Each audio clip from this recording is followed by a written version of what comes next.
హల్లెలూయా. ప్రార్థన అయిపోయింది, వాక్యం కూడా చదివేశారు కదా. శిలువ ధ్యానంలో మొదటి మాట దేవుడు నన్ను మాట్లాడి ఏర్పరచుకున్నాను. దాన్ని బట్టి దేవునికి వేలాది స్తుతులు చెల్లిస్తున్నాను. అవకాశం ఇచ్చిన మన సంఘ కాపరి కూడా వందనాలు తెలియజేస్తున్నాను. మొదటి మాట చదవండి, లూకాసు సువార్త 23:34 స్పష్టంగా చదవండి. ఒక మైక్ తీసుకొని. యేసు తండ్రి వీరేమి చేయుచున్నారో వీరెరుగరు గనుక వీరిని క్షమించుమని క్షమించమని చెప్పారు కదండి. మనం చిన్నపిల్లలు, ఎంతమంది చిన్నపిల్లలు మొదటి మాట ఏం చెప్తారండి? చిన్న పిల్లలు ఫస్ట్ మాట ఏం చెప్తారు? అందరు ఎక్స్పీరియన్స్ అయి ఉంటారు కదా. విను, అమ్మ అంటారు, నాన్న అంటారు, తర్వాత తాత అంటారు కదా. ఒక బిడ్డ పుట్టినప్పుడు మొదటి మాట అంత ఇష్టంగా వింటాం కదా. అలాగే ఒక మనిషి మరణించేటప్పుడు కూడా ఆఖరి మాటలు ఎంత ప్రాముఖ్యమైన మాటలు కదా. మరణ పడకలో ఎంతమంది మాట్లాడతారు? నేను మా నాయనమ్మని చూశాను. ఎంతమంది అటువంటి అనుభవం లేదు నాకు తెలియదు, కానీ ఆఖరి మాటలు చాలా చెప్పాలి, విలువైన మాటలు. దాన్ని బట్టి ఏం చేస్తారు? పాటిస్తూ ఉంటారు. నా బ్యాచ్మేట్ ఒక అమ్మ, తను వెజిటేరియన్ అనమాట, కానీ అన్నీ తింటుంది, ఎగిరేవి పాకేవి అన్నీ తింటుంది. కానీ వాళ్ళ అమ్మమ్మ చనిపోయేటప్పుడు ఏం చేసుకుంది? ప్రమాణం చేసుకొని మన వర్గంలో మనం తినకూడదు అని చెప్పి మానేసింది. అప్పటి నుంచి ఏం చేసింది? సో ప్రతి మాట కూడా ఏంటి? విలువైన మాటలు. అవన్నీ కూడా పాటిస్తారు. దేవుడు మరణించే ఆ స్థితిలో దేవుడు పలికిన 7 మాటలు ప్రాముఖ్యంగా 7 మాటలు రాయబడి ఉంది. ఒక మనిషి దేవుడు శాతం ఏంటి? మానవ రూపంలో ఉన్నాడు, 100% దేవుడై ఉన్నాడు. ఆయన మాటలు ప్రాముఖ్యమైన మాటలు. ఆయన మరణించిన ముందు పలికిన మాటలు కూడా ప్రాముఖ్యమైన మాటలు. ఆయన ఏం చెప్తున్నాడు? ఏమి చేయుచున్నారో వీరు ఎరుగను గనక వెళ్ళి క్షమించు. దానికి ముందు ఆయన మాట్లాడక ముందు ఆయన ఏమేమి అనుభవించాడో చూద్దామా? గెత్సెమనే తోటంలో, నేనేం కూడా చెప్పను, అందరికి తెలిసిందే, టైం వేస్ట్ చేయకుండా చెప్పేస్తాను. కొన్ని మాత్రం వాక్యాలు చెప్తాను. గెత్సెమనే తోటంలో ఆయన ప్రార్థన చేసేటప్పుడు ఎంత వ్యాకుల పడ్డాడండి ఆయన?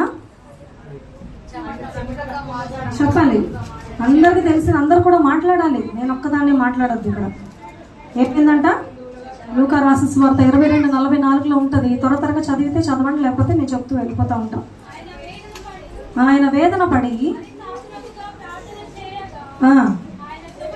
ఆయన చెమట చూడండి, ఆయన చెమట రక్తము వలె మారిందంటే ఎంత వ్యాకులం అంటే, దుఃఖము తట్టుకోలేని ఒక దుఃఖం కదా. పోయిన ఇయర్ దీపిక కూడా దాని గురించి చెప్పింది కదా. మెడికల్ టర్మ్ చెప్పింది, హెమటోహైడరోసిస్ అని. అంటే రక్తము చెమట ఏమవుతుందంట? బ్లడ్ వెజల్స్ అన్ని రప్చర్ అయిపోయి మన శరీరం నుంచి ఏమవుతుంది? రక్తముగా అది మారుతూ అది కింద పడుతుంది. అంటే ఎంత వ్యాకులం. మనం ఏం తప్పు చేయకుండా తిప్పితే మనకి ఎంత కోపం వచ్చేస్తుంది కదా. గుండె దడదడ అనిపోతుంది, కొట్టేసుకుంటుంది, టెన్షన్ వచ్చేస్తుంది. ఒక మనిషి ఇక్కడ మరణానికి అప్పచెప్పుతున్నాడని తెలుసు ఆయనకి. ఎంత వ్యాకులం వైపు అయినా వెళ్తున్నాడు. రెండో చూద్దాము. తర్వాత మత్తయి రాసిన సువార్త 26:56 శిష్యులందరూ కూడా ఏమైపోయారండి? ఆయన విడిచిపెట్టి పారిపోయారు. ఆయనతోనే కూడా తిరిగిన ప్రతి శిష్యులు, 12 మంది శిష్యులు ఏమైపోయారండి? ఉన్నారా? ఆయన విడిచి వెళ్ళిపోయారు. ఎక్కడ పడితే అక్కడ చిల్ల చెదరు అన్ని వాక్యాలు నెరబడి, వాక్యాలన్నీ ప్రవచన వాక్యాలు నెరవేరబడుతుంది ఇక్కడ. ఇవన్నీ అయిన తర్వాత ఆయన పట్టబడుతున్నాడు. ఎవరి ద్వారా? యూదా ఇస్కారియోతు ద్వారా, ఒక చిన్న ముద్దు ద్వారా ఏం చేశాడు? ఆయన పట్టించేసాడు. ఎవరికి పట్టించేశారండి? పట్టించేశాడు. అక్కడ తీసుకెళ్ళి ఆ రాత్రి నుంచి ఆయనకి ఏం లేదండి? నిద్ర లేదు, నీళ్ళు లేదు, అన్నం లేదు. ఉపవాసం ఉన్నాం కదా. 1 గంట అవగానే మనకి ఏమవుతుంది? మజ్జిగ రసన రెడీ అవుతున్నట్టుంది కింద అందరికీ. ఎందుకంటే మంచిగా ఏసీలో కూర్చున్నాము, మంచిగా మనం ఏం చేస్తున్నాము, అన్నీ ఉండి కూడా మనకి ఆయన రాత్రి నుంచి ఆయన ఏంటి? అన్నము తినలేదు, నీళ్లు తాగలేదు, ముఖ్యంగా నిద్ర లేదు కదా. నిద్ర లేకుండా ఆయన అన్న కైఫా ప్రధాన యాజకుడి దగ్గర మాట్లాడబడుతున్నారు. అక్కడ ఏం చేస్తున్నారు? ఆయన్ని కొడుతున్నారు, తిడుతున్నారు, ఉమ్మి వేస్తున్నారు.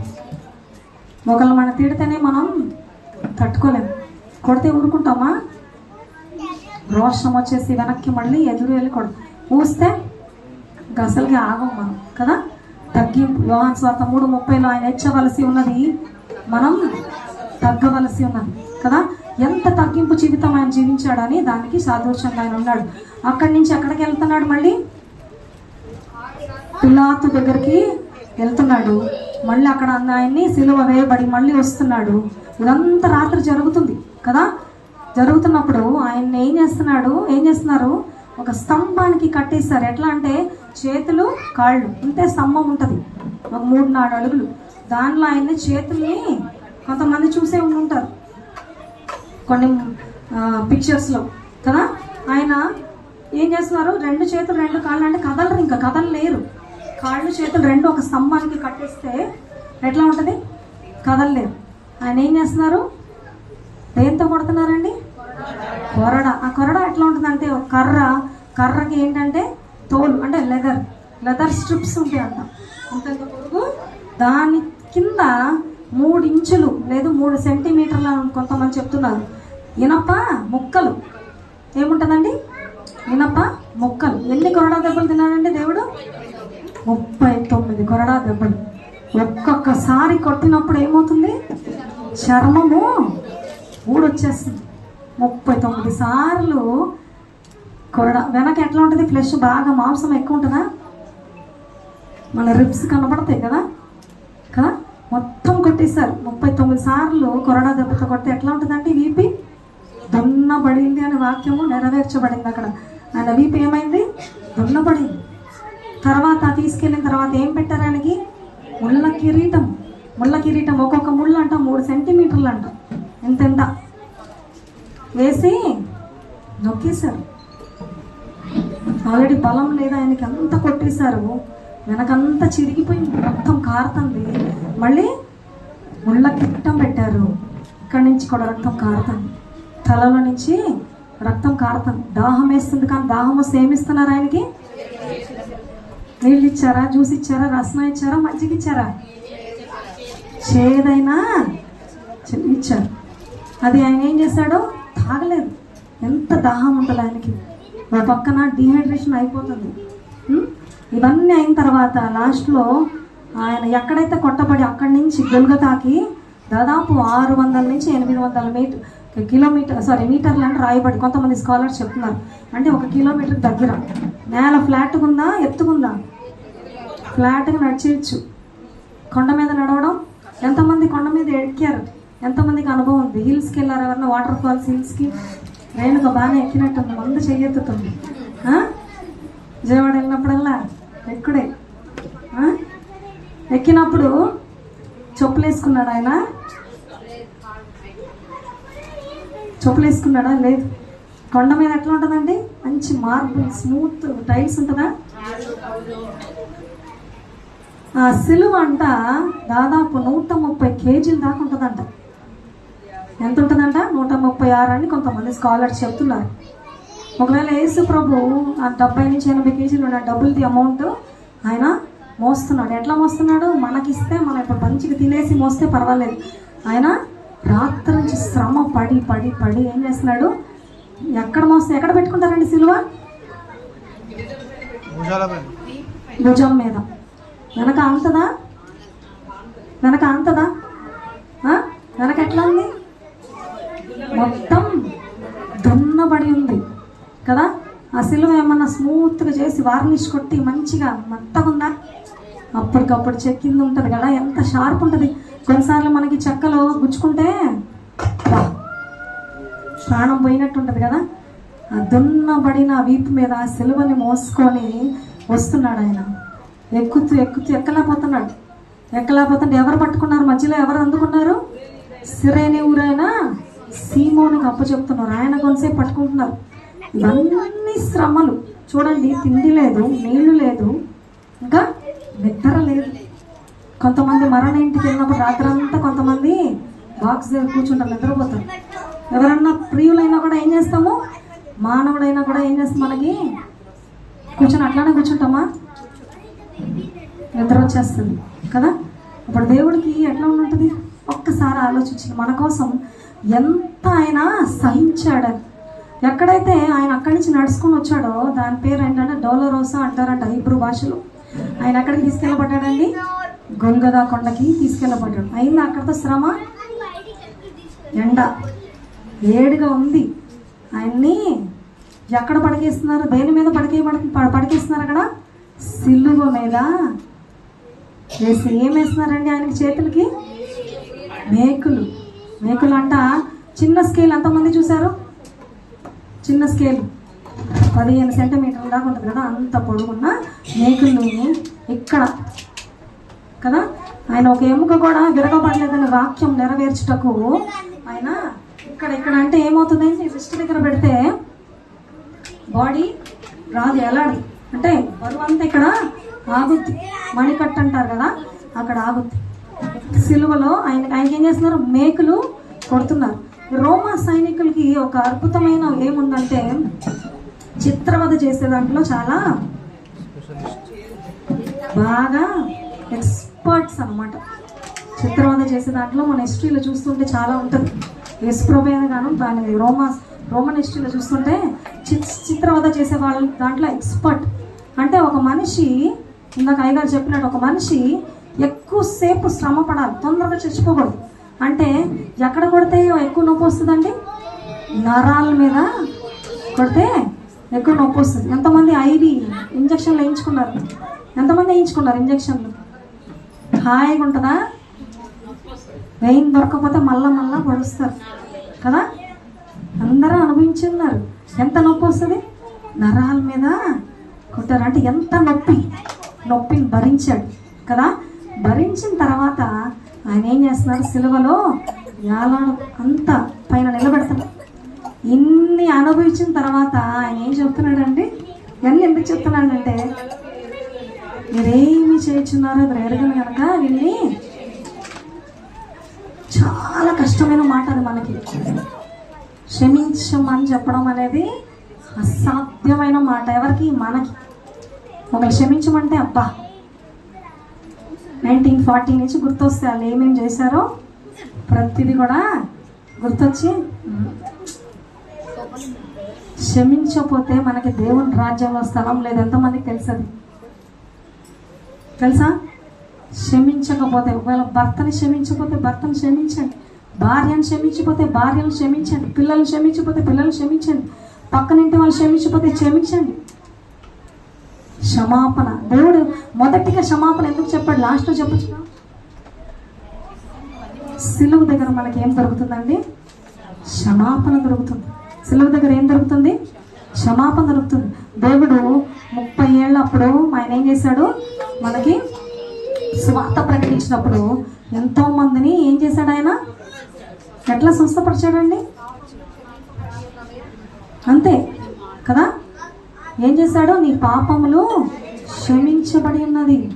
మగ్దలేన మరియాలకి ఏంటంట, నా పాపం. లాస్ట్ వరకు ఆయన దేవుడు మొదటిగా ప్రత్యక్షమైంది ఎవరికండి, మగ్దలేన మరియాలకి.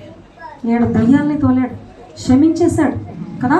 వ్యభిచారంలో పట్టబడిన స్త్రీ, ఇక నుంచి నువ్వు ఏమ్మా ఎవరు నేను కొట్టలేదా, అందరూ వెళ్ళిపోయారా, రాళ్ళు వేసి కొట్టడానికి సిద్ధపడినప్పుడు ఆయన ఏం చెప్పాడు, క్షమించేశాడు. మనం దేవుని పోలే మనం ఉండాలా లేదా?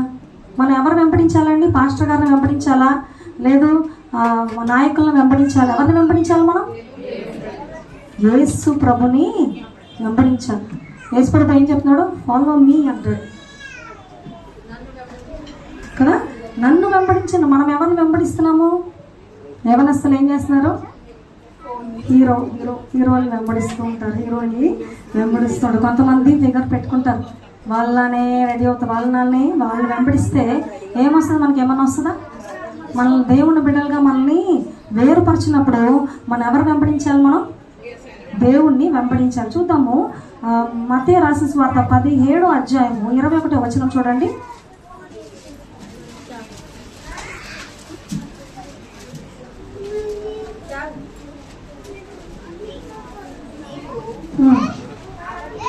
విశ్వాసం ఉండిన ఎడల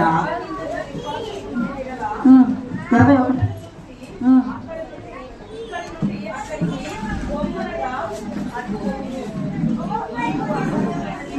17:21 అది కాదు. ఇప్పుడు పేతురు అడుగుతాడు, ఎన్ని మార్లు మనం క్షమించాలి అని అడుగుతాడు. ఎన్ని మార్లు అండి? ఎన్ని మార్లు చెప్తాడు దేవుడు? 70 సార్లు. 7 మార్లు 70 సార్లు. ఎట్లా ఉంటుంది తెలుగులో తెలియదు. అంటే 70 × 7 అంటే 400. క్యాలిక్యులేషన్ చేయండి. 490. అంటే కొంతమంది స్కాలర్స్ ప్రతిరోజు అన్నిసార్లు క్షమించాలంట. ప్రతిరోజు ఎన్నిసార్లు క్షమించాలంట? 490 టైమ్స్. మనం ఇన్ఫినిటీ కూడా క్షమించాలి కదా. క్షమించాలని అంటే దేవుడు ఏం నేర్పిస్తున్నాడు మనకి? క్షమాపణ నేర్పిస్తున్నాడు. ఒకవేళ నువ్వు క్షమించలేదంటే మనలో నుంచి ఒక మనిషి క్యారెక్టర్ ఎలా బయటపడుతుంది? వాళ్ళ క్రియల ద్వారా బయటపడుతుంది కదా. అవునా కదా? ఎఫెసీయులకు రాసిన పత్రిక 4:32 చదవండి. ముగించేస్తున్నాను. ఎఫెసీయులకు రాసిన పత్రిక 4:32. దయ కలిగి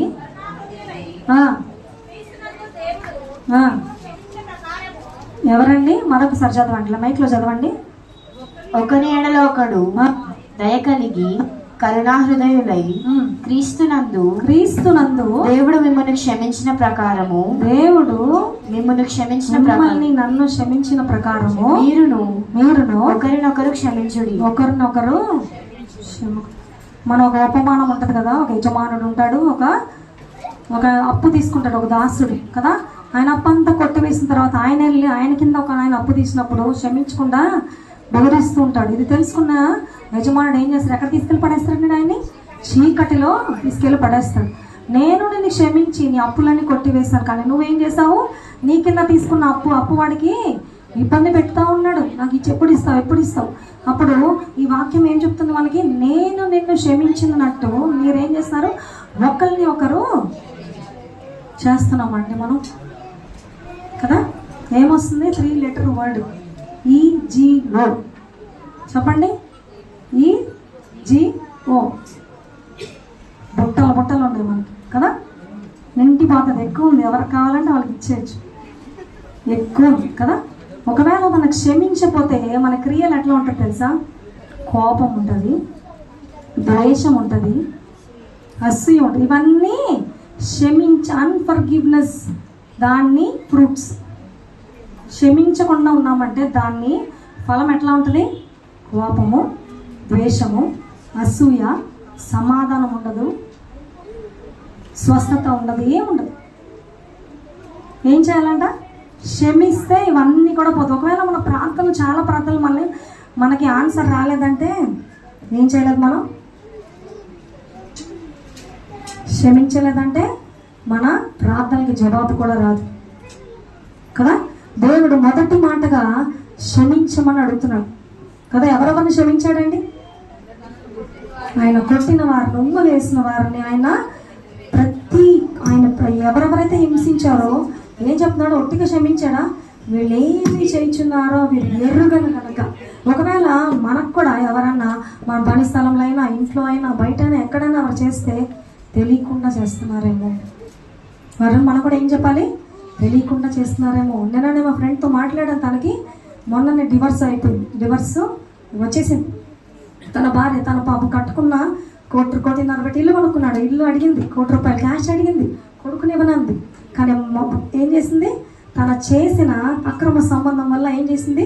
తను అన్నీ కూడా వదిలేసుకుంది. ఏమీ కూడా ఇవ్వాల. ఇల్లు రాలేదు, డబ్బు రాలేదు, కొడుకు కూడా. కానీ తను ఏం చెప్పాడంటే తనకి ఏం చేస్తుందో తనకే తెలియలేదు. ఎవరు? భర్త అంటున్నాడు. భార్యను కూలిపోయాడు. ఏమంటున్నాడు? దానికి తెలియలా. అందుకని ఆశీర్వాదాలన్నీ ఆమె ఏం చేసింది? ఇన్ని ఆశీర్వాదాలు భర్త దగ్గర కోల్పోయింది. ఒకడు ఏమంటున్నాడు? ఏం చేస్తుందో తనకే తెలియలేదు అన్నాడు. తెలిసినప్పుడు మళ్ళీ వెనక్కి వెళ్ళగలుగుతామా?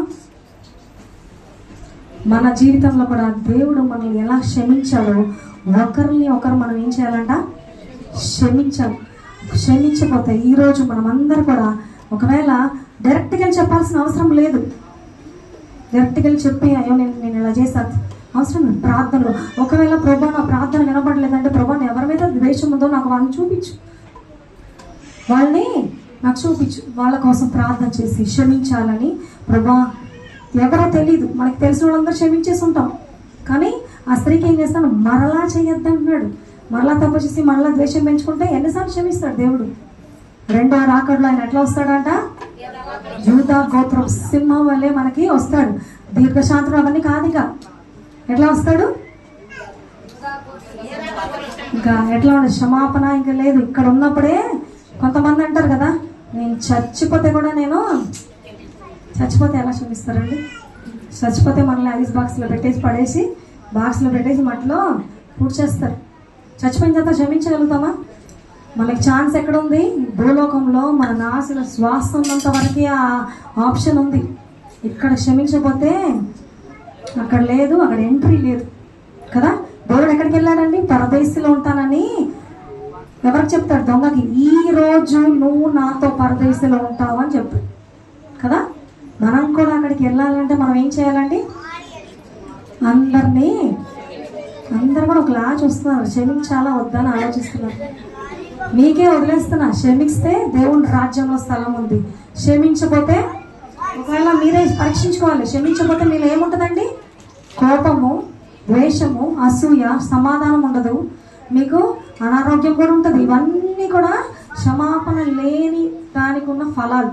ఇవన్నీ ఉందంటే మనలో ఏం లేదు, పరీక్షించుకోండి. ఒకవేళ అది ఉందంటే క్షమించలేదు, ఎవరెవరు క్షమించాలో క్షమించేసేయండి. ప్రార్థన చేసుకుందామా, అడుగుదామా, క్షమాపణ అడుగుదామా.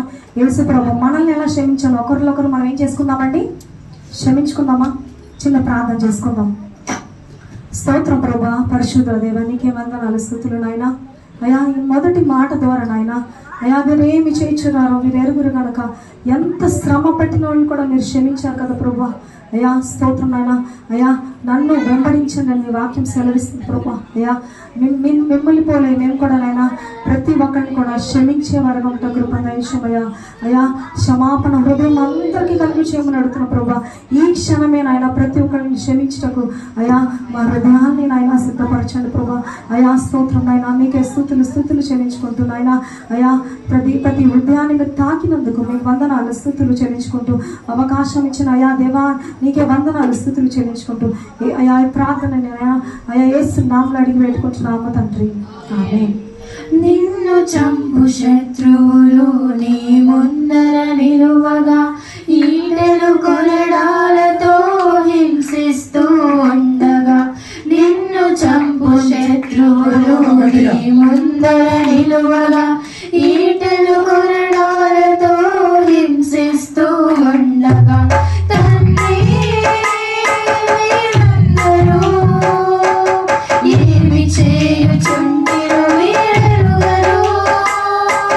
తండ్రి వీరందరూ ఏమి చేయుచుంటిరో వీరెరుగరు.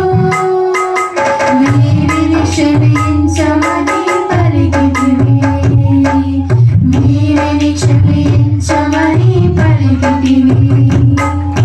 మా రక్షణకర్త క్రీస్తు నీకు స్తోత్రం, ముల్ల మకుటధారి యేసు నీకు వందనం.